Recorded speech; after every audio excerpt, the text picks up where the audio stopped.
Es curioso cómo el tiempo se dilata en el momento de una catástrofe. Los segundos se convierten en minutos, y cada detalle se graba en la memoria con una nitidez aterradora. Recuerdo el sabor metálico del miedo en mi boca cuando nuestro Learjet 45 comenzó a perder altitud bruscamente. Se suponía que sería un vuelo rutinario de Singapur a Ciudad Ho Chi Minh. Éramos 3 socios de un fondo de inversión y volábamos para reunirnos con potenciales inversores vietnamitas. Timur Galiev, mi viejo amigo y analista principal del fondo, dormitaba en el asiento frente al mío. Verónica Stein, nuestra directora financiera, trabajaba con su portátil, echando de vez en cuando una mirada por la ventanilla a los campos esmeralda del delta del Mekong que se extendían debajo. Me llamo Kirill Lewandowski. Tengo 42 años, y los últimos 15 los he dedicado a construir mi imperio de inversiones. ¿Familia? No ha cuajado. 2 divorcios, sin hijos. Mi vida entera son el trabajo, los vuelos, los negocios y alguna que otra reunión con amigos con una copa de whisky. La primera señal de que algo iba mal fue una ligera vibración que recorrió todo el fuselaje. Dejé de mirar los informes financieros y me crucé con la mirada preocupada de Verónica. Algo no va bien, dijo, cerrando el portátil. Timur se despertó frotándose los ojos. ¿Turbulencias? No tuve tiempo de responder. El copiloto entró en la cabina con el rostro pálido. Tenemos problemas con el motor derecho, dijo con un marcado acento. El capitán está intentando estabilizar el avión. Por favor, abróchense los cinturones y prepárense para un aterrizaje de emergencia. Verónica apretó los reposabrazos de su asiento hasta que se le pusieron blancos los nudillos. ¿Podremos llegar a Ciudad Ho Chi Minh?, pregunté, intentando mantener la calma. No, señor. Intentaremos amerizar. El delta del Mekong está justo debajo de nosotros. Cuando regresó a la cabina, Timur soltó una palabrota en tártaro en voz baja. Todos sabíamos que un amerizaje para un Learjet era una catástrofe prácticamente garantizada. Estos aviones no están diseñados para acuatizar. Los siguientes 7 minutos estuvieron llenos de un terror creciente. El avión descendía a trompicones, como un pájaro herido. A través de las ventanillas veía el mosaico de campos de arroz, canales y pequeñas aldeas que se acercaban cada vez más.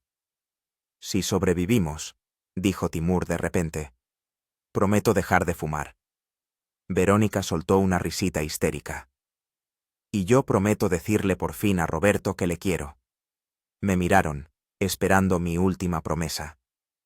Si sobrevivo, dije lentamente, empezaré a vivir de verdad. En ese momento, realmente lo pensaba. Es sorprendente cómo la perspectiva de la muerte aclara al instante lo que realmente importa. El impacto fue ensordecedor. No nos estrellamos contra el agua, sino contra una zona pantanosa. Salí despedido hacia adelante, y el cinturón de seguridad se me clavó en el pecho. Lo último que recuerdo antes de perder el conocimiento es el sonido del metal desgarrándose y el grito de Verónica. Desperté con olor a humo y a podredumbre de ciénaga. Me palpitaba la cabeza de dolor, y algo caliente y pegajoso me corría por la sien. A mi alrededor reinaba el caos. El avión se había partido en 2. Yo todavía estaba sujeto al asiento, pero este estaba inclinado y la mitad de la cabina estaba sumergida en agua turbia. ¡Timur! ¡Verónica!, grité, intentando desabrocharme el cinturón de seguridad con dedos temblorosos. ¡Aquí!, llegó la débil voz de Verónica desde algún lugar delante. Tras liberarme, me puse de pie y casi me caigo. El suelo estaba inclinado en un ángulo extraño. Avanzando a tientas, encontré a Verónica, atrapada entre su asiento y un fragmento del revestimiento. Tenía el pelo rubio manchado de sangre, pero estaba consciente. ¿Timur?, pregunté, ayudándola a liberarse. No lo sé. Estaba allí. Señaló la parte delantera de la cabina, que ahora estaba separada y a unos metros de nosotros, parcialmente sumergida en el fango. Después de sacar a Verónica del asiento, la ayudé a salir a través de una grieta en el fuselaje. Afuera nos recibió un calor y una humedad sofocantes. Alrededor se extendía una ciénaga con escasos islotes de tierra y árboles. El aire zumbaba de insectos. «Quédate aquí», le dije a Verónica, sentándola en un trozo de tierra relativamente seco. «Voy a buscar a Timur y a los pilotos». La parte delantera del avión tenía peor aspecto. La cabina de los pilotos estaba completamente aplastada, y cuando miré dentro, comprendí que la tripulación no había sobrevivido. El espectáculo me hizo retroceder y tragar la bilis que me subía por la garganta. «Kirill», oí un débil gemido. Timur yacía a pocos metros de los restos del naufragio. De alguna manera, había salido despedido del avión en el impacto. Tenía la pierna derecha torcida en un ángulo antinatural y la camisa empapada en sangre. «Aguanta, amigo», me agaché a su lado, evaluando los daños. «¿Qué tal estoy?», preguntó con los dientes apretados. «Vas a vivir», respondí, tratando de sonar más seguro de lo que me sentía. «Pero tienes la pierna rota y una herida en el costado. Hay que detener la hemorragia». Quitándome la corbata, le vendé el costado, donde se veía un corte profundo. Luego, usando los restos del avión y mi cinturón, improvisé una férula para su pierna. «¿Los pilotos?», preguntó Timur cuando terminé. Negué con la cabeza. «No han sobrevivido». Cerró los ojos y susurró algo, tal vez una oración. Las siguientes 2 horas transcurrieron en una actividad frenética. Arrastré a Timur hasta donde estaba Verónica, inspeccioné los restos en busca de cualquier cosa que pudiera sernos útil. Nuestro equipaje estaba parcialmente esparcido por los alrededores, y logré reunir 3 botellas de agua, un botiquín de primeros auxilios, varias barritas energéticas y, lo que me alegró especialmente, el teléfono satelital de Timur. Pero la alegría duró poco. El teléfono no funcionaba. La pantalla estaba hecha trizas, y por más que intenté encenderlo, permaneció inerte. El sol comenzaba a declinar en el horizonte cuando finalmente me senté junto a mis compañeros de infortunio. «Bien», empecé, esforzándome por hablar con calma y seguridad. «La situación es la siguiente. Nos hemos estrellado en algún lugar del delta del Mekong. Los pilotos están muertos. Tenemos un poco de agua y comida. Timur está herido, pero estable. Verónica, tienes una conmoción cerebral, pero no hay lesiones graves. Yo tengo cortes y contusiones, pero nada serio». «¿Y la comunicación?», preguntó Verónica, masajeándose la sien. «El teléfono satelital de Timur está destrozado. Nuestros móviles son inútiles. No hay señal. Pero tenemos una esperanza. Tarde o temprano empezarán a buscarnos. El avión no llegó a Ho Chi Minh, así que pondrán en marcha el protocolo de búsqueda». «¿Cuánto tiempo tardará eso?». Timur hizo una mueca de dolor, intentando encontrar una posición más cómoda. «No lo sé. Posiblemente, varios días». Verónica miró hacia el pantano que nos rodeaba. «¿Y vamos a sobrevivir varios días en este lugar?». Seguí su mirada. A nuestro alrededor se extendía un entorno ajeno y hostil. Manglares, aguas estancadas, repletas de Dios sabe qué criaturas. El aire zumbaba con mosquitos que ya estaban atacando las partes expuestas de nuestra piel. «Tendremos que hacerlo», respondí. «No tenemos otra opción». Cuando oscureció, la temperatura bajó un poco, pero la humedad seguía siendo sofocante. Logré construir un refugio primitivo con los restos del avión y ramas. La noche se acercaba, y con ella llegó la cruda realidad de nuestra situación. 3 urbanitas, absolutamente sin preparación para sobrevivir en la naturaleza salvaje, atrapados en uno de los lugares más peligrosos del planeta. En algún lugar a lo lejos se oyó un chapoteo, seguido de un rugido grave. «¿Qué ha sido eso?», susurró Verónica, acercándose instintivamente a mí. «No lo sé», respondí con sinceridad, «pero creo que deberíamos hacer una fogata». Esa primera noche en el delta del Mekong fue la más larga de mi vida. Nos turnamos para vigilar la débil fogata que a duras penas logré encender con el encendedor de Timur y algo de documentación técnica del avión. Cada sonido, cada crujido, nos hacía sobresaltarnos. Éramos forasteros en un mundo antiguo que no perdona los errores. Antes del amanecer, mientras vigilaba la fogata, observando las brasas humeantes, me invadió una extraña idea. Tal vez este accidente no era solo un infortunio, sino un punto de inflexión en mi vida, un momento que me obligaría a replantearme todo lo que consideraba importante. No sabía lo profética que resultaría esta idea. El amanecer en el delta del Mekong no se parece a nada que haya visto antes. La niebla se eleva sobre el agua, creando un paisaje fantasmal, casi de otro mundo.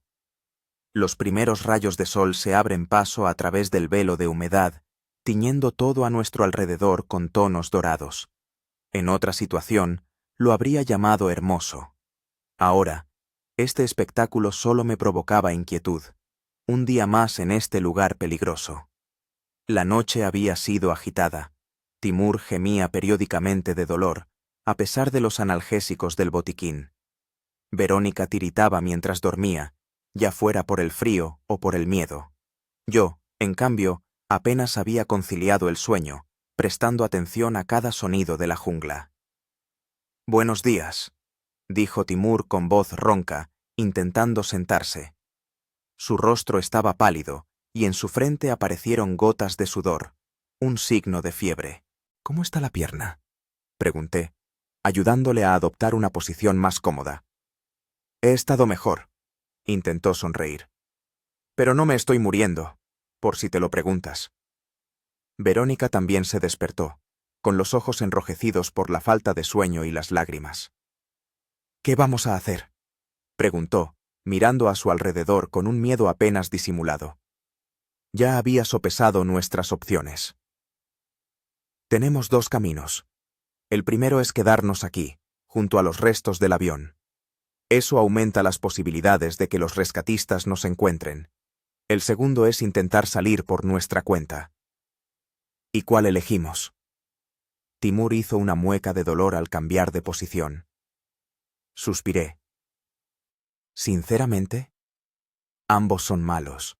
Si nos quedamos, corremos el riesgo de agotar las reservas de agua y comida antes de que nos encuentren.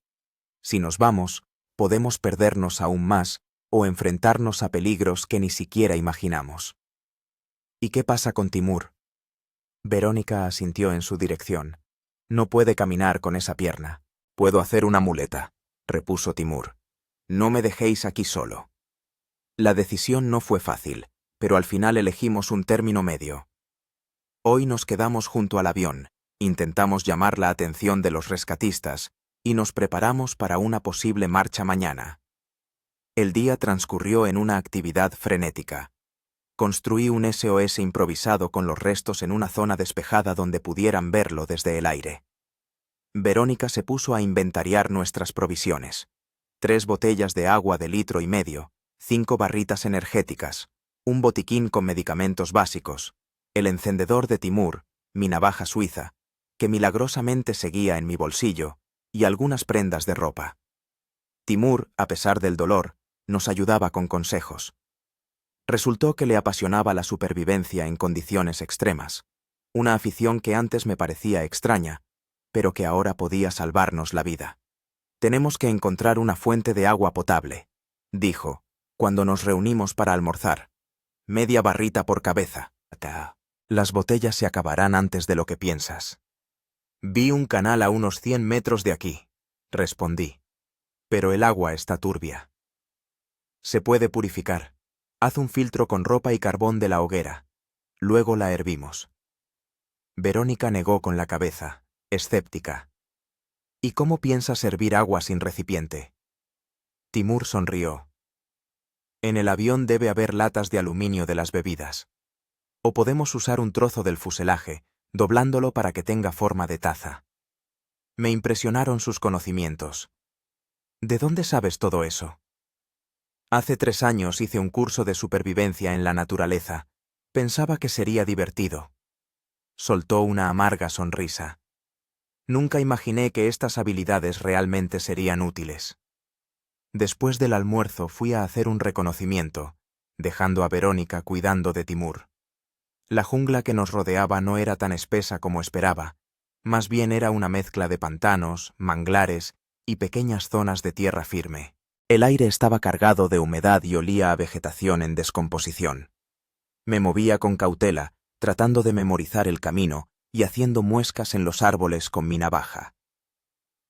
15 minutos después, llegué al canal, que era más ancho de lo que parecía desde lejos, unos 10 metros. El agua estaba marrón por el limo, pero parecía correr, lo cual era una buena señal. Mientras me agachaba junto al agua, noté movimiento en la orilla opuesta. Algo grande y oscuro se deslizó al agua. Un cocodrilo. Sentí un sudor frío.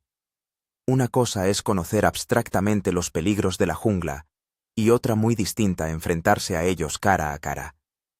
De vuelta al campamento, compartí mis hallazgos. La noticia del cocodrilo fue recibida con un silencio sepulcral. «Eso significa que no nos vamos a bañar», intentó bromear Timur, pero su voz temblaba. Verónica no apreció el humor. «No es gracioso. Estamos atrapados en medio de un pantano con cocodrilos». «No solo con cocodrilos», añadí sombríamente, mostrando mis manos cubiertas de picaduras de mosquitos. «Estas criaturas están por todas partes». «Malaria», dijo Timur en voz baja. «En el delta del Mekong hay un alto índice de malaria y otras enfermedades transmitidas por insectos. Este era otro problema en el que preferiría no pensar. Pero la realidad de nuestra situación se volvía más sombría con cada hora que pasaba. Al caer la noche, habíamos elaborado un plan. Por la mañana, Verónica y yo iríamos a explorar a lo largo del canal, con la esperanza de encontrar señales de civilización o al menos un lugar más seguro para acampar. Timur se quedaría en el avión, manteniendo encendida una hoguera de señales. La noche trajo de nuevo los extraños sonidos de la jungla y pensamientos inquietantes. Reflexionaba sobre mi vida en Moscú, que ahora me parecía tan lejana e irreal. La oficina con vistas al Moscow City, las reuniones con inversores, las cenas de negocios. Todo eso había perdido su significado aquí, en el delta del Mekong, donde la única moneda era la capacidad de sobrevivir. Antes del amanecer, me despertó el grito de Verónica. Estaba sentada, abrazándose las rodillas al pecho, con los ojos muy abiertos por el terror. «Una serpiente», susurró. Había una serpiente, justo al lado de mí. Inspeccioné nuestro refugio con la linterna del kit de emergencia, pero no encontré nada. Sin embargo, fue otro recordatorio de lo peligroso que era el lugar en el que nos encontrábamos. Al amanecer del segundo día, comimos otra media barrita y bebimos unos sorbos de agua. Nuestras provisiones se estaban agotando a un ritmo alarmante. «Tened cuidado», dijo Timur cuando Verónica y yo nos preparábamos para la exploración. «Y regresad antes de que oscurezca, pase lo que pase». Asentí, comprendiendo la seriedad de sus palabras. Volveremos. Y, con suerte, con buenas noticias. Antes de irnos, le dejé a Timur una lanza improvisada hecha con un trozo de metal atado a un palo. Por si acaso. Él asintió sombríamente, apretando el arma en sus manos. «Espero que no haga falta». Verónica y yo nos movimos a lo largo del canal, tratando de mantener una distancia prudente del agua. La jungla que nos rodeaba palpitaba de vida. Los pájaros chillaban en las copas de los árboles, los insectos zumbaban en el sotobosque, a veces oíamos chapoteos en el agua que nos hacían quedarnos paralizados por el miedo. «¿Crees que nos están buscando?», preguntó Verónica después de una hora de camino en silencio. «Estoy seguro de que sí», respondí, aunque las dudas me carcomían por dentro. El avión no llegó a su destino, así que ya habrá comenzado una operación de búsqueda y rescate. ¿Y saben dónde buscar? El delta del Mekong es enorme. No quería asustarla, pero tampoco mentirle.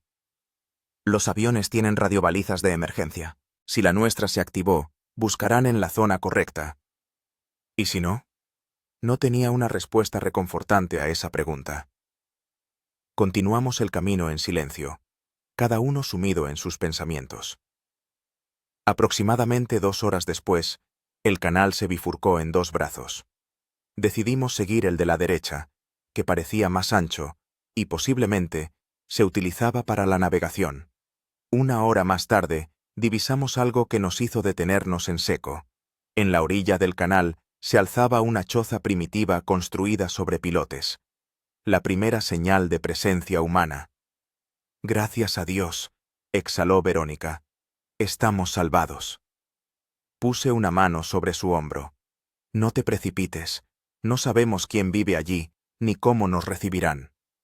Nos acercamos a la choza con cautela, preparados para desaparecer en la selva en cualquier momento. Pero pronto quedó claro que la estructura estaba abandonada. El techo se había derrumbado parcialmente y las paredes de madera estaban cubiertas de musgo.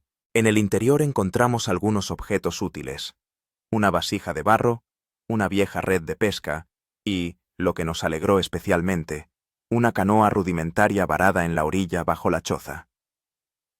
«Esto lo cambia todo», dije, examinando la embarcación. «Con ella podremos desplazarnos por los canales mucho más rápido y con mayor seguridad». Verónica no compartía mi optimismo.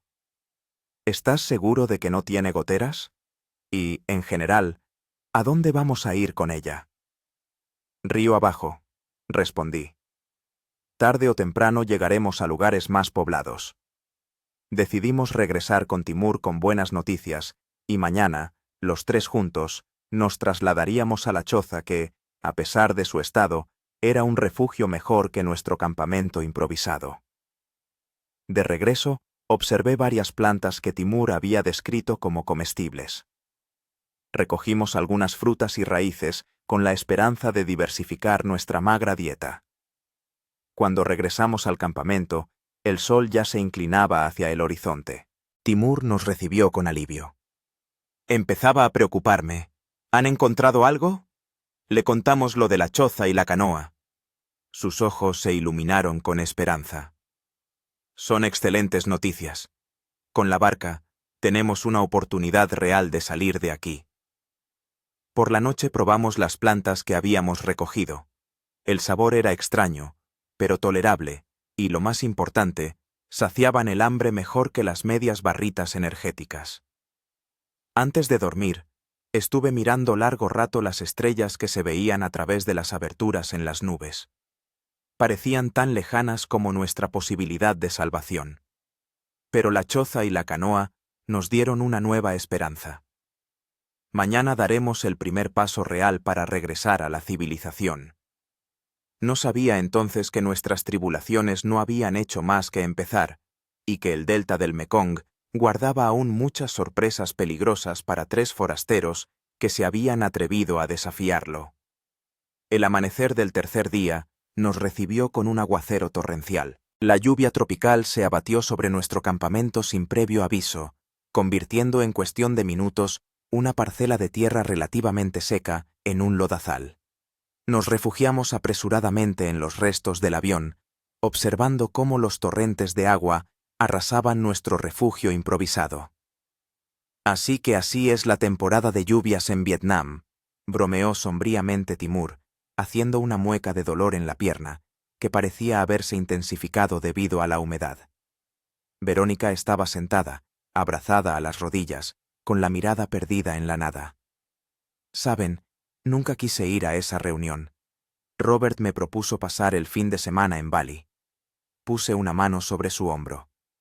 «Saldremos de aquí, Verónica, y tendrás muchos más fines de semana con Robert». Intentó sonreír, pero sus ojos permanecieron vacíos. La lluvia continuó durante unas 2 horas y luego cesó tan repentinamente como había comenzado. El sol volvió a aparecer tras las nubes y el aire húmedo se volvió aún más sofocante. Aprovechamos la tregua en el tiempo para recoger nuestras pertenencias y prepararnos para trasladarnos a la choza. El principal problema era Timur. Su estado empeoraba. La herida del costado había empezado a supurar a pesar de los antibióticos del botiquín, y la pierna rota le causaba un dolor intenso al menor movimiento. Construí una camilla rudimentaria con partes del revestimiento del avión y cinturones de seguridad, pero el camino que teníamos por delante era largo y difícil. «Quizás sea mejor que me quede aquí», sugirió Timur, al ver nuestros preparativos. «Ustedes llegarán a la choza y luego volverán a por mí en la canoa». Negué con la cabeza rotundamente. No nos separamos. Es la primera regla de supervivencia. En realidad, la primera regla es no meterse en situaciones que requieran sobrevivir. Sonrió débilmente, pero no discutió. Antes de irnos, revisé por última vez los restos del avión en busca de algo útil. En la cabina de los pilotos, superando la repugnancia por la visión de los cuerpos en descomposición, el calor estaba haciendo estragos. Encontré un mapa de la región. Estaba parcialmente dañado por la sangre, pero aún era legible. Era el primer hallazgo realmente bueno en todo este tiempo. Abandonamos el lugar del accidente hacia el mediodía. El camino que ayer Verónica y yo habíamos recorrido en 3 horas, hoy con la camilla nos llevó casi 6. Timur soportó estoicamente el dolor, solo gimiendo en voz baja en los tramos especialmente irregulares. Verónica aguantó mejor de lo que esperaba. Cargó en silencio con su parte del peso, aunque podía ver cómo le temblaban los brazos por el cansancio. Llegamos a la choza cuando el sol ya se estaba poniendo. El último kilómetro del camino prácticamente arrastré la camilla solo, ya que Verónica apenas se mantenía en pie por el agotamiento. La choza parecía aún más ruinosa de lo que recordaba, pero al fin y al cabo era un refugio de verdad con techo y paredes. Dentro era seco y relativamente limpio.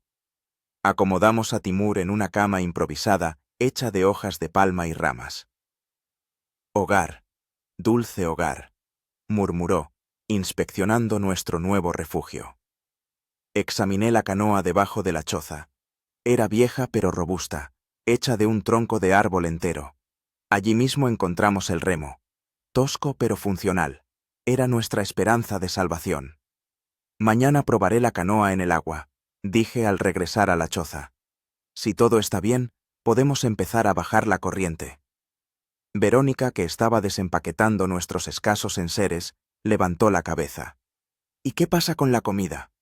«Solo nos quedan 2 barritas energéticas y media botella de agua». Ese era un problema acuciante.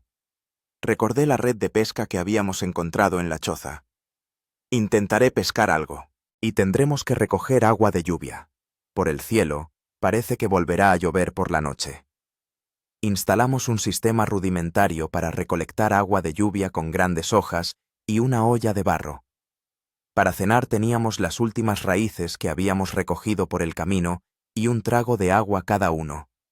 La noche en la choza fue un poco más cómoda que en nuestro primer campamento. El techo, aunque agujereado, nos protegía de la mayor parte de la lluvia que, como había predicho, comenzó poco después del atardecer. El ruido de las gotas golpeando las hojas y la madera creaba una atmósfera casi relajante, si no fuera por el zumbido constante de los mosquitos y los gemidos de Timur al dormir. No podía conciliar el sueño, dando vueltas a nuestra situación. El mapa encontrado en el avión mostraba que estábamos en una de las zonas más remotas y menos pobladas del delta del Mekong. El asentamiento más cercano estaba a decenas de kilómetros río abajo. El camino que teníamos por delante era largo y peligroso. En la mañana del 4.º día, me despertó el sonido de un chapoteo en el agua. Asomándome desde la choza, vi un gran cocodrilo deslizándose hacia el canal a solo unos metros de nosotros. Ese espectáculo me hizo replantearme el plan de partir de inmediato. «No podemos jugárnosla con esas bestias», le dije a Verónica cuando se despertó. «Tenemos que estudiar mejor sus hábitos antes de ponernos en marcha». Ella asintió en señal de acuerdo, su rostro pálido y demacrado. 4 días en la jungla estaban haciendo mella en todos nosotros. Mi incipiente barba se había convertido en una completa, la ropa estaba empapada de suciedad y sudor, y mis manos estaban cubiertas de arañazos y picaduras de insectos. Timur empeoraba. Tenía fiebre y la herida en el costado había adquirido un inquietante color rojizo alrededor de los bordes, a pesar de la aplicación regular de antiséptico del botiquín. «Infección», dijo en voz baja mientras le cambiaba el vendaje. En estas condiciones era inevitable. «Tenemos antibióticos», le recordé, tratando de sonar más seguro de lo que me sentía. «No son suficientes, y lo sabes». Cerró los ojos. «Quizás tengáis que dejarme aquí». «Ni se te ocurra», respondí bruscamente. «Saldremos de aquí juntos o no saldremos en absoluto». Pasamos el día acondicionando la choza y preparándonos para el viaje que nos esperaba. Coloqué la red de pesca en el canal, esperando una buena captura. Verónica se dedicó a recolectar plantas comestibles, que Timur ayudaba a identificar basándose en mi descripción. Al caer la noche, la red había atrapado varios peces pequeños que asamos con alegría en la hoguera. Fue la primera comida de verdad en 4 días, y a pesar de la falta de sal y especias, el pescado nos pareció delicioso. «¿Sabéis?», dijo Timur mientras estábamos sentados alrededor de la pequeña fogata. «En la vida normal jamás tocaría algo así, y ahora juraría que no he comido nada más rico». Verónica sonrió. «Cuando volvamos, os invitaré a cenar al mejor restaurante de Moscú». «Hecho», levanté una copa imaginaria. «Por el regreso».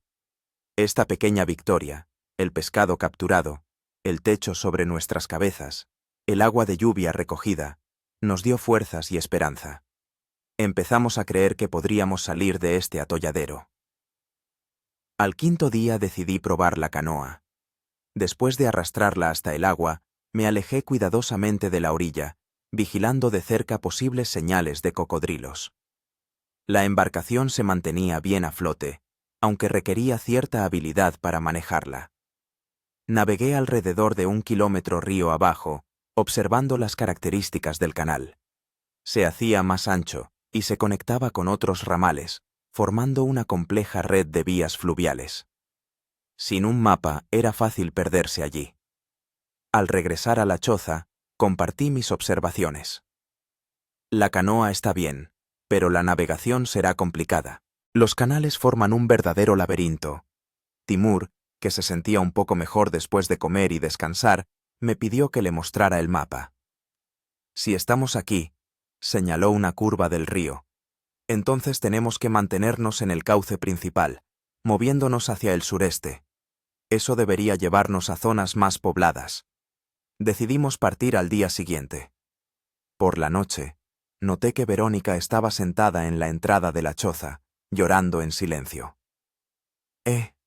Me senté a su lado. «¿Qué pasa?». Se secó las lágrimas. «Hoy es el cumpleaños de mi madre. Teníamos que habernos llamado. Debe estar muriéndose de preocupación». La abracé por los hombros. «Pronto podrás llamarla y contarle nuestra aventura».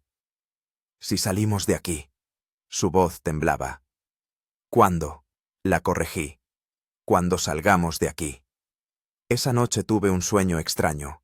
Navegaba por los interminables canales del delta del Mekong y, en lugar de cocodrilos, a mi alrededor nadaban tiburones con trajes de negocios, mis competidores del sector. Sonreían, mostrando filas de dientes afilados, y decían: «Bienvenido al mundo real, Kirill. Aquí no hay mercados de valores ni carteras de inversión. Aquí solo hay vida y muerte». Me desperté bañado en sudor frío, pero con una clara conciencia. Debíamos salir del delta del Mekong no solo para salvar nuestras vidas, sino también para preservar nuestra humanidad. Unas pocas semanas más en esta jungla y correríamos el riesgo de olvidar quiénes somos. Recibimos la mañana del 6.º día con determinación y esperanza. Cargando nuestras escasas pertenencias y a Timur en la canoa, zarpamos de la cabaña, que en esos días se había convertido casi en un hogar para nosotros. Por delante nos esperaba un camino por el laberinto de canales del delta del Mekong, un camino lleno de incertidumbre y peligros, pero que conducía a la salvación. Al menos, eso esperábamos. El primer día de nuestra travesía por los canales del delta del Mekong comenzó con un optimismo relativo. El sol brillaba a través de las nubes, la corriente era tranquila, y nuestra canoa, aunque primitiva, se deslizaba con firmeza por el agua marrón. Timur yacía en el fondo de la barca, con la chaqueta enrollada bajo la cabeza. Su estado se había estabilizado, pero la fiebre no remitía por completo. Verónica estaba sentada en la proa, escudriñando atentamente el agua y las orillas en busca de señales de peligro. Yo manejaba el remo en la popa, intentando mantenerme en el centro del canal, donde la corriente era más fuerte. Según el mapa, tenemos que mantenernos en este cauce unos 15 kilómetros, dijo Timur, estudiando nuestra ruta. Después habrá una bifurcación. Tenemos que elegir el brazo derecho. Asentí, calculando el tiempo. A esta velocidad, llegaremos allí por la tarde. Tendremos que encontrar un lugar seguro para pasar la noche. Las primeras horas de camino transcurrieron sin incidentes. La jungla a nuestro alrededor seguía su curso. Los pájaros gritaban en las copas de los árboles. A veces veíamos monos saltando de rama en rama. En varias ocasiones vimos cocodrilos tomando el sol en la orilla, pero no mostraron interés por nuestra barca. Alrededor del mediodía, hicimos una parada en un pequeño islote en medio del canal. Era solo un pedazo de tierra con algunos árboles, pero nos permitió estirar las piernas y comer algunas de las frutas que habíamos recogido antes. ¿Creéis que todavía nos están buscando?, preguntó Verónica, mirando al cielo. Sin duda, respondí, aunque las dudas me corroían por dentro. Un avión así no puede simplemente desaparecer sin dejar rastro. Timur, que estaba sentado apoyado en un árbol, añadió: El problema es que el delta del Mekong es un territorio enorme. Si la baliza de emergencia del avión no funcionó, podrían estar buscándonos donde no deben. Ese pensamiento pendía sobre nosotros como una nube pesada. Todos entendíamos que las posibilidades de ser encontrados disminuían con cada día que pasaba. De vuelta en la canoa, continuamos el camino. El canal se hacía más ancho y las orillas más bajas y pantanosas. A veces pasábamos junto a zonas donde los árboles crecían directamente del agua, con sus raíces formando estructuras caprichosas que recordaban a arañas gigantes. Hacia la mitad del día el cielo se cubrió de nubes y comenzó a llover, no tan fuerte como en los días anteriores, pero lo suficiente para empaparnos hasta los huesos. Cubrimos a Timur con un trozo de lona que habíamos encontrado en la cabaña, pero nosotros mismos nos vimos obligados a soportar las frías gotas. «¡Mirad!», exclamó de repente Verónica, señalando hacia la orilla. Entre los árboles se veía algo antinatural, líneas rectas, poco comunes en la naturaleza. Dirigimos la canoa hacia la orilla y descubrimos los restos de alguna construcción, quizás un antiguo almacén o una cabaña de pescadores. Solo quedaban los cimientos de piedra y unas pocas vigas de madera podridas. «Aquí hubo gente en algún momento», dije, examinando las ruinas. «Eso significa que vamos por el camino correcto». Timur, que se había quedado en la barca, nos llamó. «No os demoréis. La lluvia se está intensificando y pronto oscurecerá. Tenemos que encontrar un lugar para pasar la noche». Tenía razón.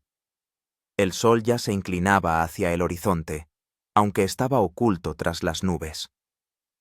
Regresamos a la canoa y continuamos el camino, ahora mirando más atentamente a las orillas en busca de señales de presencia humana. Una hora después, llegamos a la bifurcación de la que había hablado Timur. El canal se dividía en dos brazos. Uno iba hacia la izquierda y el otro hacia la derecha. Según el mapa, teníamos que elegir el de la derecha, que debía llevarnos más cerca de las zonas habitadas.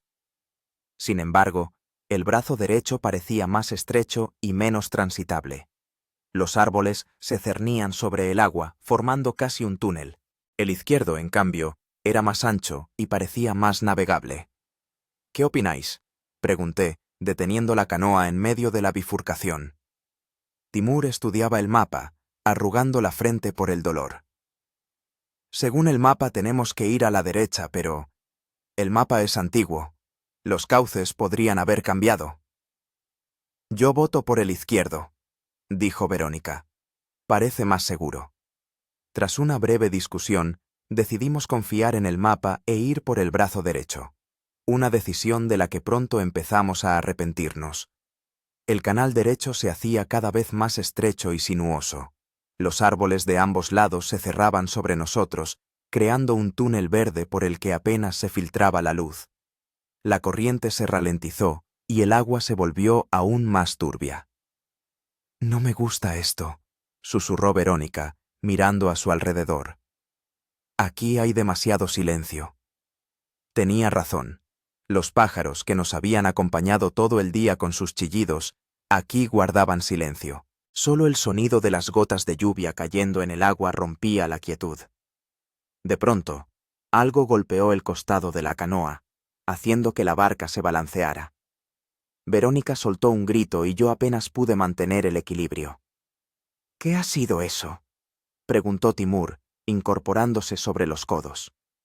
Escudriñé las aguas turbias, pero no vi nada. «No lo sé. Quizá un tronco». Pero no era un tronco. A los pocos segundos, una cabeza triangular de cocodrilo asomó del agua, no muy grande, pero lo suficientemente imponente como para representar un serio peligro. Nadaba en paralelo a nuestra barca, como si estuviera estudiando a su potencial presa. «Rema más rápido», dijo Timur en voz baja, pero sin movimientos bruscos. Aceleré el ritmo, intentando no hacer ruido. El cocodrilo seguía siguiéndonos, a veces desapareciendo bajo el agua, pero luego reapareciendo, cada vez más cerca de la canoa. «No se rinde», susurró Verónica, con la voz temblorosa por el miedo. «Prepárate para defenderte». Le pasé el remo y saqué mi navaja. «Si intenta subirse a la barca, dale en los ojos». Timur, a pesar del dolor, se levantó y tomó la lanza improvisada que habíamos traído con nosotros. Intentemos asustarlo con ruido. Empezamos a gritar y a golpear los costados de la barca. El cocodrilo se sumergió y desapareció de nuestra vista durante un rato. Esperábamos que se hubiera rendido, pero al cabo de un minuto sentimos un fuerte golpe desde abajo. Estaba atacando el fondo de la canoa. La barca se balanceó y Verónica estuvo a punto de caer al agua. La agarré de la mano, sujetándola en el último momento. «Hay que llegar a la orilla», gritó Timur. Dirigí la canoa hacia la porción de tierra más cercana que parecía lo suficientemente alta como para estar a salvo del agua. Remábamos con todas nuestras fuerzas, esperando en cualquier momento un nuevo ataque. Al llegar a la orilla, salté primero y ayudé a Verónica. Juntos sacamos a Timur y nuestras cosas, dejando la canoa medio sumergida. El cocodrilo apareció de nuevo, nadando a pocos metros de la orilla, pero no se atrevió a salir a tierra firme. «Ha estado cerca», exhaló Timur, cuando nos pusimos a salvo a una distancia prudente del agua. Revisé nuestra canoa. En el fondo se veían las marcas de los dientes del cocodrilo, pero, afortunadamente, no la había perforado por completo. «Hemos tenido suerte», dije. «Pero tenemos que tener más cuidado. Este canal es claramente territorio de cocodrilos». Decidimos pasar la noche en ese lugar, aunque aún nos quedaban varios kilómetros hasta el punto previsto. La seguridad era más importante que la velocidad. Construí un refugio primitivo con ramas y hojas, mientras Verónica recogía leña para la fogata.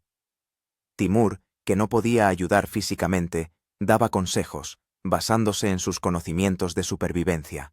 Cuando oscureció, nos sentamos alrededor de una pequeña fogata, escuchando los sonidos de la selva nocturna. La lluvia había cesado, y entre las nubes se vislumbraban las estrellas de vez en cuando.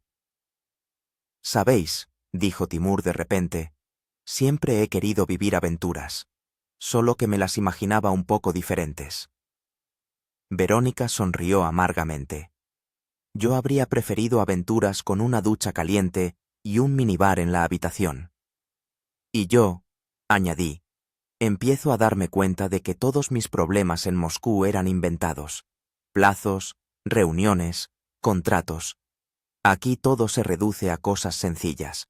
Comida, agua, seguridad. Timur asintió. Maslow tenía razón con su pirámide de necesidades. Solo cuando estás en lo más bajo, te das cuenta de lo intrascendentes que son las necesidades de los niveles superiores. Hablamos largo y tendido aquella noche, compartiendo historias de nuestras vidas que nunca antes nos habíamos contado, a pesar de conocernos desde hacía años. Timur habló de su fallida carrera como músico, que había abandonado por las finanzas. Verónica, de la difícil relación con su padre, que nunca aprobó su elección de profesión. Yo conté mi infancia en una pequeña ciudad cerca de Nizhny Novgorod, de mi madre, que trabajaba en 2 empleos para mandarme a estudiar a Moscú. Aquella noche nos unimos más que en todos los años que llevábamos trabajando juntos. Quizá fue precisamente el peligro y el aislamiento lo que nos permitió abrirnos el uno al otro como nunca antes. En la mañana del 7º día de nuestra estancia en el delta del Mekong, nos despertamos con una nueva determinación. El plan seguía siendo el mismo: continuar navegando por el canal, con la esperanza de llegar a zonas más pobladas. Antes de zarpar, inspeccioné la canoa con más detenimiento. Los dientes del cocodrilo habían dejado surcos profundos en la madera, pero no la habían perforado por completo. Sin embargo, la barca necesitaba reparación. Utilizando resina recogida de los árboles y fibras de lianas, sellé los daños en la medida de lo posible. «Esto debería aguantar», dije al terminar. «Pero tenemos que evitar encontronazos con nuestros amigos dentudos». Subimos nuestras cosas y a Timur de nuevo a la canoa y zarpamos. El canal seguía siendo estrecho y sinuoso, pero avanzábamos con cautela, atentos en todo momento a cualquier señal de peligro. Hacia el mediodía, notamos un cambio en el paisaje circundante. La selva se estaba volviendo más rala, a veces alternándose con espacios abiertos de hierba alta. Esto era alentador. Quizá nos estábamos acercando a territorios más civilizados. De repente, Verónica señaló hacia adelante. «Miren, hay algo allí». Entrecerré los ojos, escudriñando la distancia. A la orilla del canal se divisaba una construcción, no una choza primitiva, sino algo más sólido. «Parece un templo», dijo Timur cuando nos acercamos. Tenía razón. En la orilla se alzaba un pequeño templo budista, parcialmente oculto por la vegetación, pero indudablemente hecho por el hombre y relativamente reciente. Dirigimos la canoa hacia la orilla, con la esperanza de encontrar indicios de presencia humana. El templo estaba abandonado, pero no hacía mucho.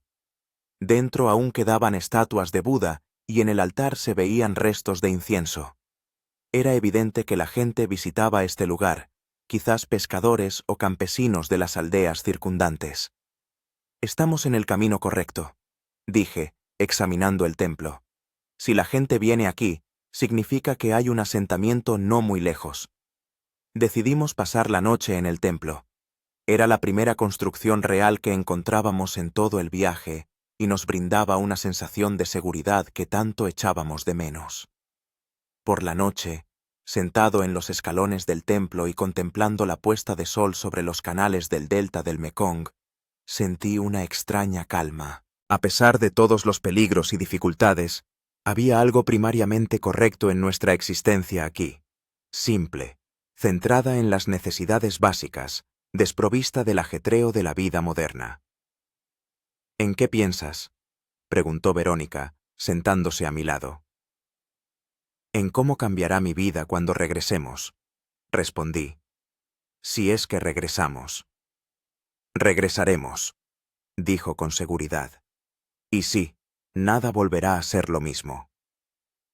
Observamos cómo los últimos rayos de sol teñían el agua de tonos dorados y guardamos silencio, cada uno sumido en sus pensamientos sobre el pasado y el futuro, que de repente se había vuelto tan incierto. Mientras tanto, en lo profundo de la jungla resonaban sonidos que recordaban que el delta del Mekong nunca dormía y que sus peligros siempre estaban cerca, esperando el momento de recordarnos nuestra vulnerabilidad en este mundo antiguo e implacable. El 8º día de nuestra estancia en el delta del Mekong comenzó con un sonido inusual, Un zumbido apagado de un motor en la lejanía. Salté de la improvisada cama en el templo y salí corriendo, escudriñando la niebla matutina sobre el canal. ¿Qué es? Verónica apareció a mi lado, con los ojos muy abiertos por la esperanza. No estoy seguro, respondí, escuchando atentamente. Pero definitivamente es un motor. El sonido se hacía más fuerte y luego más débil, como si la fuente se moviera por los sinuosos canales, sin acercarse directamente a nosotros. Estábamos de pie en la orilla, mirando fijamente la niebla, temerosos de perder la oportunidad de ser rescatados. «Tenemos que hacer una señal», dijo Timur, que salió del templo con dificultad, apoyándose en una muleta improvisada. Rápidamente encendí una hoguera, añadiendo hojas húmedas para crear más humo. Verónica encontró en el templo un trozo de tela roja, quizás parte de una vestimenta ritual, y lo ató a un palo largo, creando una bandera improvisada. Gritamos y agitamos la bandera, pero el sonido del motor se fue alejando gradualmente hasta desaparecer por completo. La esperanza que había brillado en nosotros por un instante se desvaneció, dejando tras de sí la amargura de la decepción. «No nos vieron», dijo Verónica en voz baja, bajando la bandera. Le puse la mano en el hombro. «Eso significa que hay barcos aquí. Gente, estamos en el camino correcto». Timur asintió. «Kirill tiene razón. Es una buena señal. Tenemos que seguir moviéndonos por el canal. Tarde o temprano nos encontraremos con alguien». Después del desayuno, unas cuantas frutas recogidas alrededor del templo, volvimos a ponernos en marcha. El ambiente era agridulce. Por un lado, la decepción por la oportunidad de rescate perdida. Por otro, una nueva esperanza al darnos cuenta de que la civilización estaba más cerca de lo que pensábamos.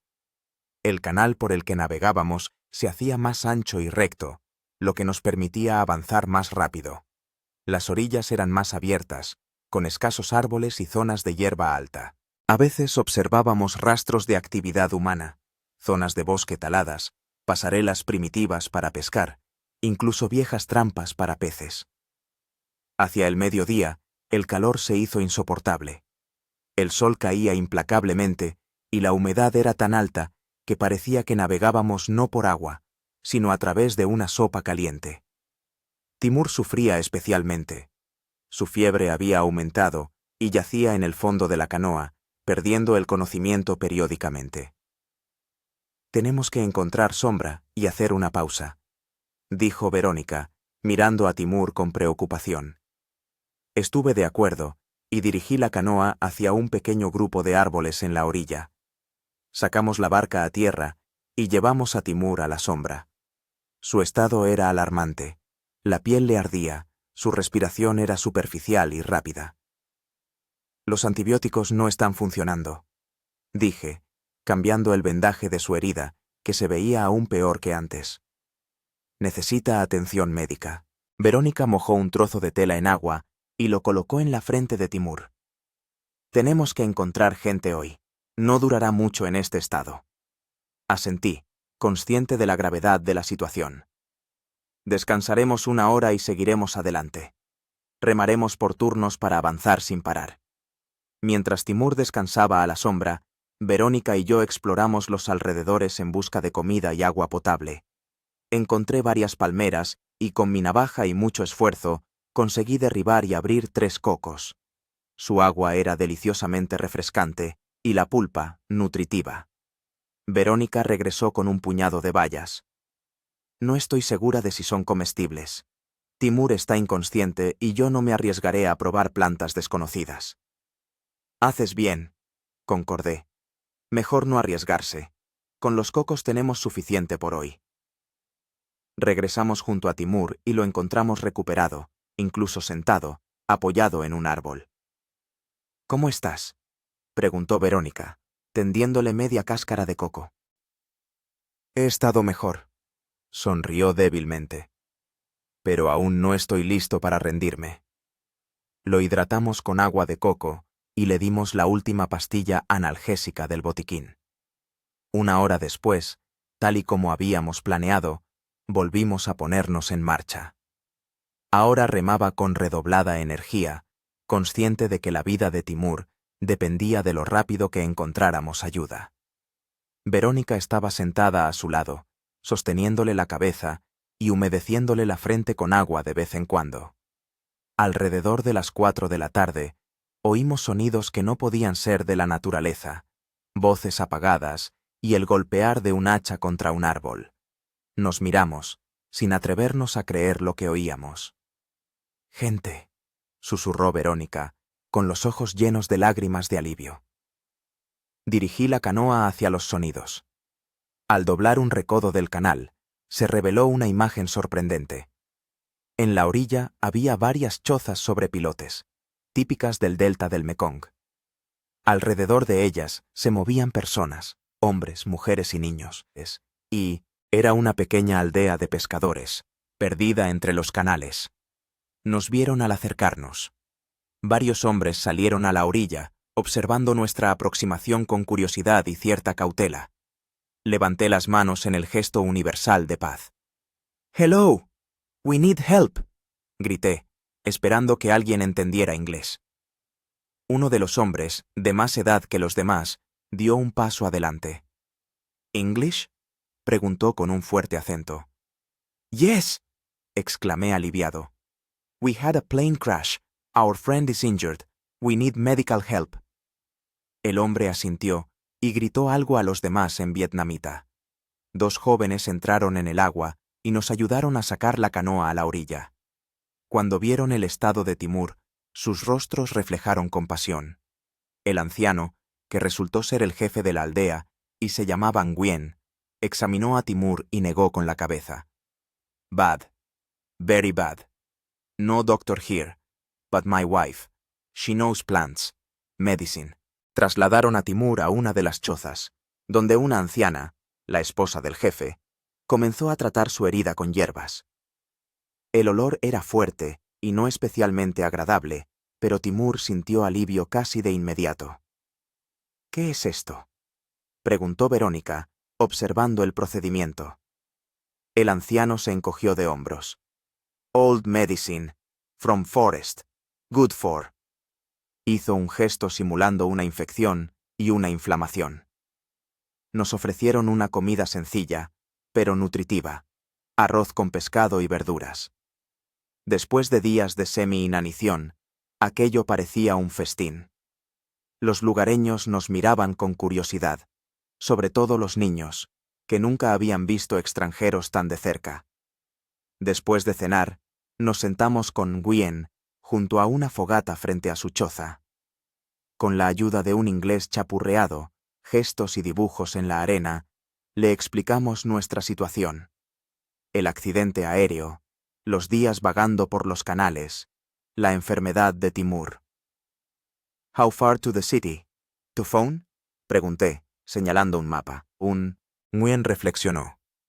«Canteux», señaló un punto en el mapa. «Big city. 2 days by boat». «¿Podrías llevarnos allí?», preguntó Verónica con esperanza. El anciano asintió. «Yes. Tomorrow. My son will take you.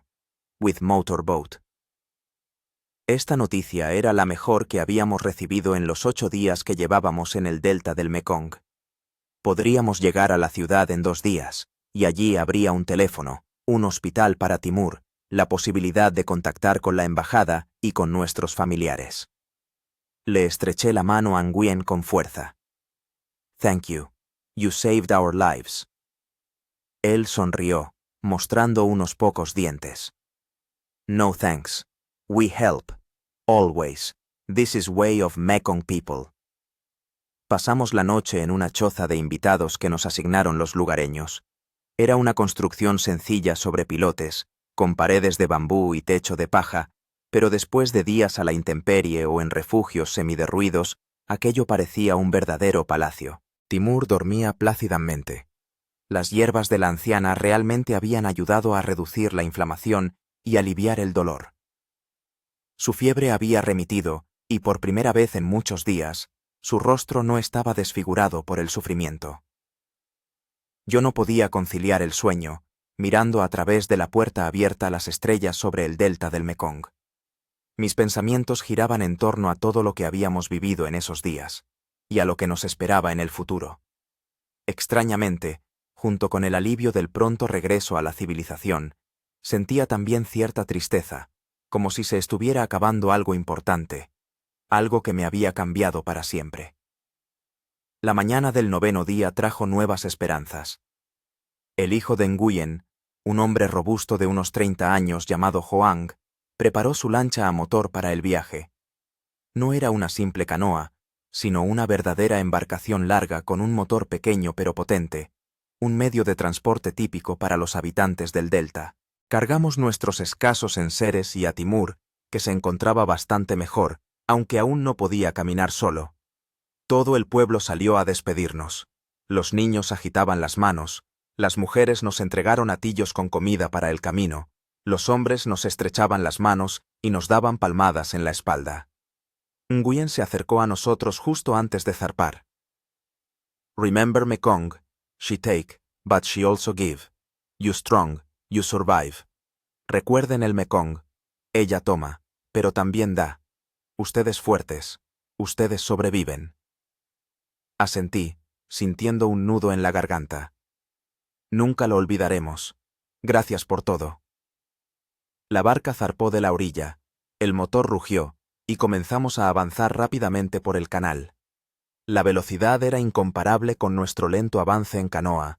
Ahora recorríamos en 1 hora la distancia que antes nos llevaba todo un día. Hoang manejaba la barca con seguridad, eligiendo los brazos correctos en el laberinto de canales. Apenas hablaba inglés, pero a veces señalaba lugares interesantes o animales, nombrándolos en vietnamita y sonriendo ante nuestros intentos de repetir las complicadas palabras. Al anochecer llegamos a un asentamiento más grande.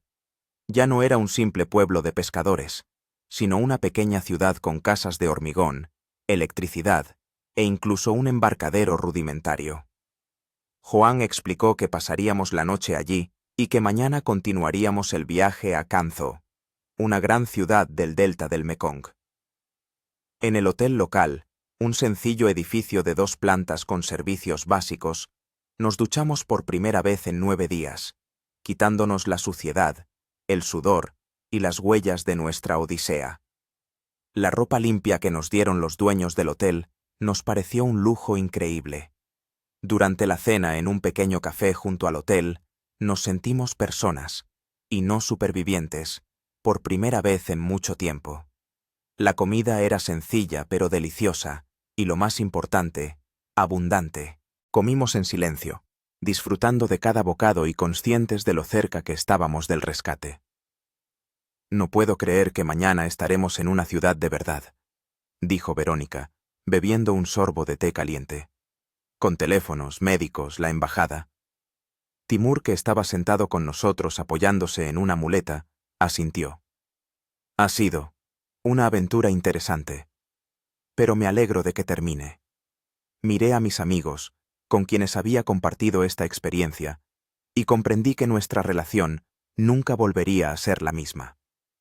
Habíamos pasado juntos por el miedo, el dolor, la desesperación y la esperanza, y eso había creado entre nosotros un vínculo irrompible.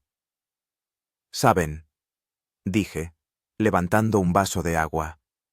Nunca pensé que diría esto, pero estoy agradecido por esta experiencia. Me ha demostrado lo que realmente importa en la vida. Verónica sonrió.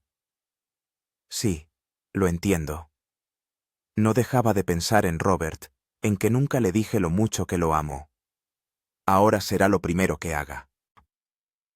Y yo, añadió Timur, por fin escribiré la música que siempre he estado postergando para después. La vida es demasiado corta para el después. Levantamos nuestros vasos en un brindis silencioso, por la vida, por la supervivencia, por los nuevos comienzos. Esa noche dormí profundamente, sin pesadillas ni preocupaciones. Mañana debíamos llegar a Can Tho, y desde allí ya podríamos ponernos en contacto con el mundo exterior, organizar la atención médica para Timur, informar de nuestro rescate. Pero el delta del Mekong aún no había terminado con nosotros. Tenía preparada una última lección, una prueba final antes de dejarnos volver al mundo al que estábamos acostumbrados. El 10º día de nuestra estancia en el delta del Mekong comenzó con una sorpresa.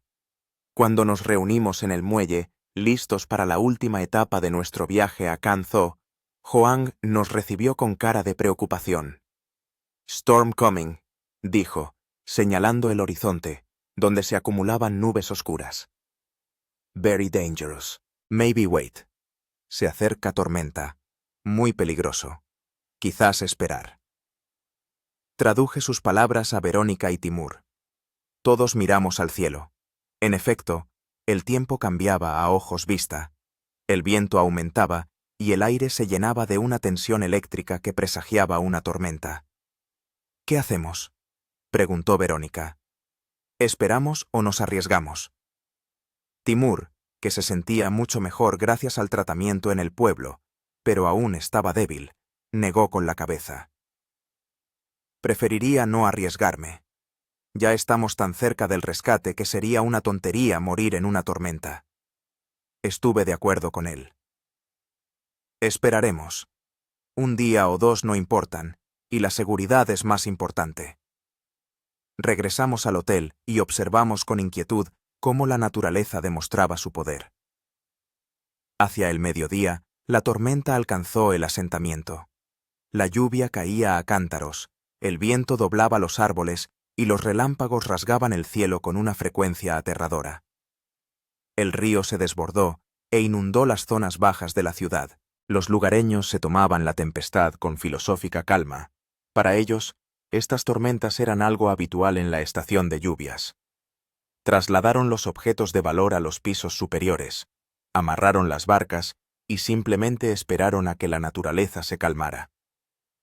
Pasamos el día en el hotel, mirando la lluvia desde la ventana y escuchando las historias del dueño, un anciano vietnamita que chapurreaba algo de inglés. Nos contó sobre la vida en el delta, sobre las tradiciones y creencias de los lugareños, sobre cómo el río Mekong da y quita, dando forma a la vida de todos los que viven en sus orillas. Hacia la noche, la tormenta no amainó, sino que, al contrario, se intensificó. Se fue la luz en la ciudad y nos sentamos a la luz de las velas, escuchando el aullido del viento y el estruendo de los truenos. «Parece que mañana tampoco iremos a ninguna parte», dije, mirando los torrentes de agua tras la ventana. Verónica suspiró. «Otro día más en el delta del Mekong. No quiere dejarnos ir». Timur, que estaba sentado junto a la ventana, se enderezó de repente. «¡Mirad! ¡Hay alguien en el agua!». Corrimos a la ventana. En efecto, en la turbia corriente, que antes había sido una calle, chapoteaba una persona. A juzgar por el tamaño, un niño. La corriente lo arrastraba directamente hacia el río, donde las posibilidades de salvación eran prácticamente nulas. Sin pensarlo dos veces, salí corriendo de la habitación y bajé las escaleras. El dueño del hotel me gritaba algo, pero no le hice caso. Salí a la calle bajo el aguacero y me lancé a la corriente. El agua era potente y fría, me hacía perder el equilibrio y me arrastraba hacia el río. Nadé con todas mis fuerzas, intentando alcanzar al niño antes de que lo arrastrara a la corriente principal. Era una niña de unos 8 años que intentaba desesperadamente mantenerse a flote, pero las fuerzas claramente la abandonaban. Cuando casi la alcancé, se hundió. Me sumergí tras ella, la encontré a tientas en el agua turbia y la saqué a la superficie. La niña tosía y lloraba, pero estaba viva. Ahora venía lo más difícil, volver a la orilla contra la corriente. Vi que una barca se acercaba a nosotros. Los vecinos, que se habían dado cuenta de lo que ocurría, se apresuraban a socorrernos. Nos recogieron y nos llevaron de vuelta al hotel, donde nos esperaban Verónica, Timur y una multitud de lugareños, incluida la madre de la niña, que me daba las gracias entre lágrimas en un idioma incomprensible, pero sus emociones no necesitaban traducción. En el hotel nos dieron ropa seca y té caliente. La niña se recuperó rápidamente. Los niños son sorprendentemente resistentes. Me sonreía y me decía cosas en vietnamita, inclinándose de vez en cuando. «Dice que eres su ángel de la guarda», tradujo el dueño del hotel. «Se la llevó la corriente cuando intentaba salvar a su gatito». Sonreí. «Dile que es una niña muy valiente». Cuando todos se marcharon y nos quedamos solos en nuestra habitación, Verónica me miró con sorpresa. «Podrías haber muerto». La corriente era muy fuerte. Me encogí de hombros. No pensé en eso. Simplemente vi a una niña en peligro y actué. Timur me puso una mano en el hombro. «Sabes, Kirill, siempre te he considerado un hombre de negocios implacable, para quien lo más importante son los beneficios y los resultados. Y resulta que eres un héroe». «No exageres», dije, avergonzado. «Cualquiera habría hecho lo mismo». «No, no cualquiera», dijo Verónica con seriedad.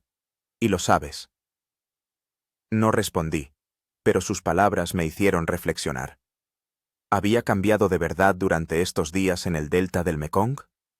¿O simplemente se manifestaron cualidades que siempre estuvieron en mí, pero permanecieron ocultas bajo la máscara de un hombre de negocios exitoso, preocupado solo por las ganancias y el estatus? La tormenta continuó toda la noche, pero por la mañana del 11º día comenzó a amainar. La lluvia se convirtió en llovizna, el viento se calmó e incluso aparecieron claros entre las nubes.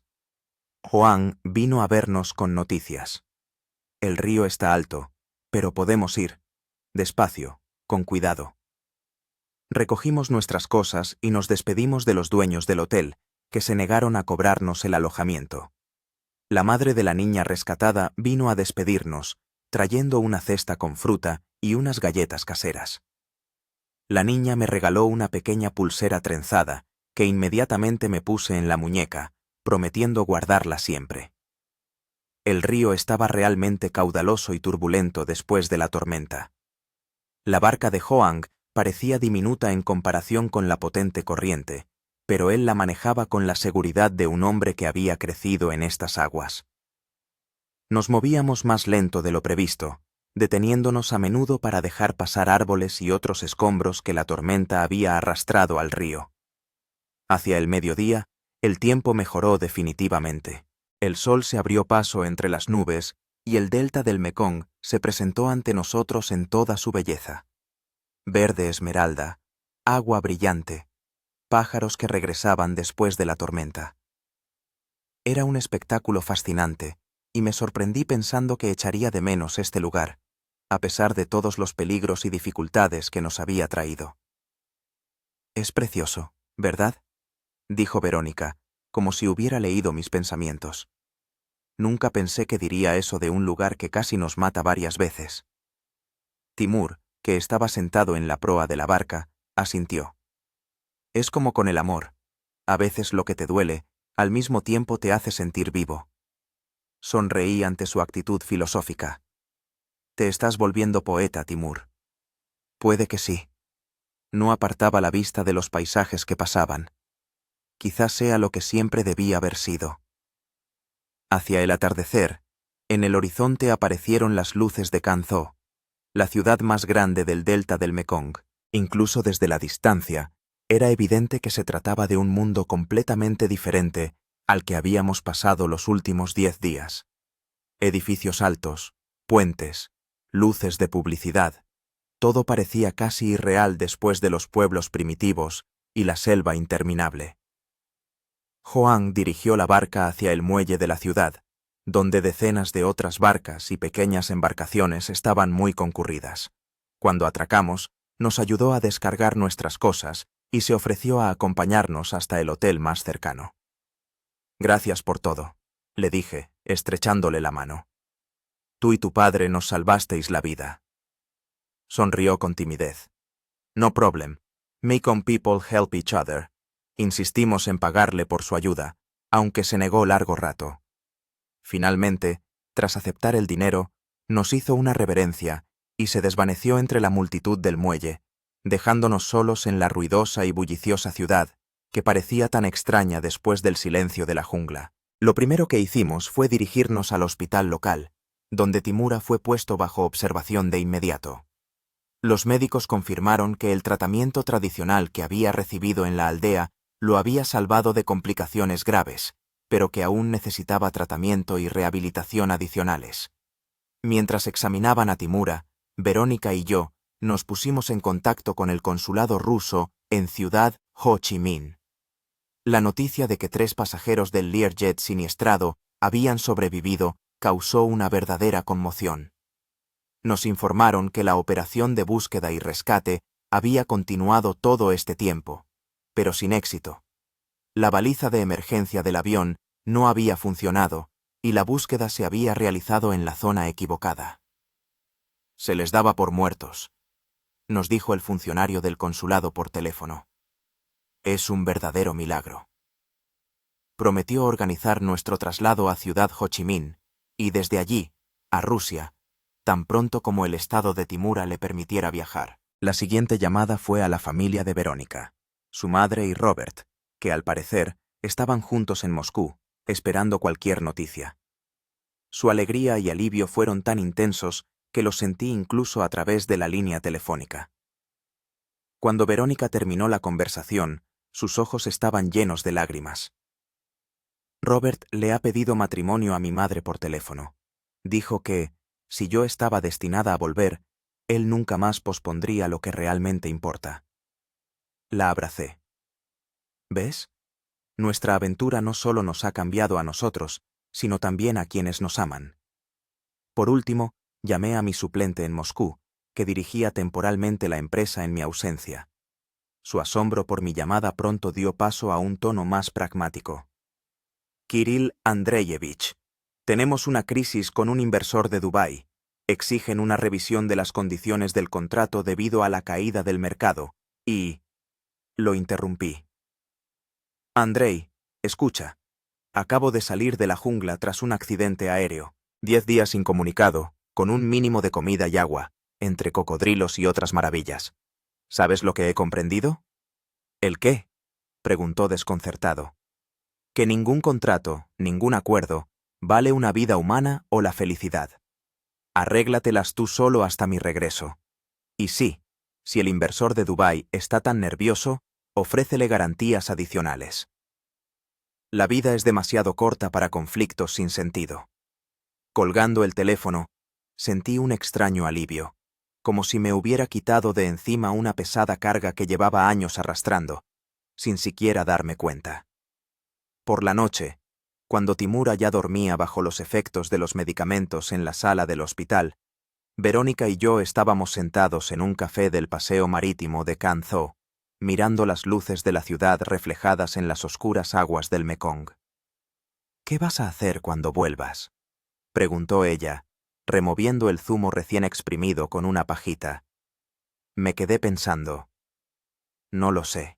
Antes tenía un plan claro para cada día, para cada año.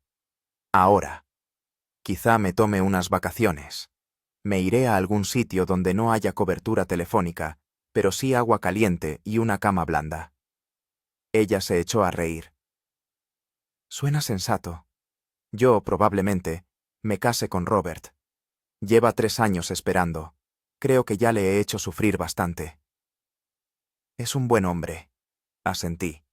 Seréis felices. ¿Y tú? Me miró a los ojos. ¿Serás feliz, Kirill? Esta sencilla pregunta me pilló desprevenido. Antes medía el éxito por el dinero, el estatus, el poder. La felicidad era un concepto abstracto, que siempre se posponía para más adelante. Después del próximo acuerdo, después de alcanzar otro objetivo financiero. Lo intentaré, respondí con sinceridad. El delta del Mekong me ha enseñado que la vida no es un ensayo. No tenemos una segunda oportunidad para vivirla correctamente. Verónica levantó su vaso. Por las lecciones del delta del Mekong, y por la vuelta a casa. Brindamos y miré el oscuro río que por poco nos arrebata la vida, pero que en cambio nos había dado una nueva comprensión de lo que significa estar vivo. 3 días después, cuando el estado de Timura se estabilizó, Representantes del consulado organizaron nuestro traslado a Ciudad Ho Chi Minh y desde allí un vuelo especial a Moscú. La historia de los 3 rusos que sobrevivieron a un accidente de avión privado en el delta del Mekong y pasaron casi 2 semanas en la selva se convirtió en una sensación en los medios internacionales. Antes de salir de Vietnam, estaba de pie en el balcón del hotel en Ciudad Ho Chi Minh, mirando el horizonte en dirección al delta del Mekong. No se veía desde aquí, pero sentía su presencia. Antigua, poderosa, indiferente a las vidas humanas y al mismo tiempo dando vida a millones de personas. Recordé las palabras del viejo Nguyen. El Mekong quita, pero también da. Nos quitó la comodidad, la seguridad, la ilusión de controlar nuestra vida, pero a cambio nos dio algo más valioso. La comprensión de lo que realmente importa, de lo que nos hace humanos, de lo que merece nuestro tiempo y esfuerzo. Cuando el avión despegó de la pista, llevándonos de vuelta a casa, miraba por la ventanilla la tierra de Vietnam que se alejaba y pensaba que una parte de mí se quedaría para siempre allí, en el laberinto de canales del delta del Mekong, entre cocodrilos y mosquitos de la malaria, en un lugar donde aprendí de nuevo a valorar cada respiro, cada sorbo de agua, cada amanecer. Y esa parte, quizás, era la mejor de mí.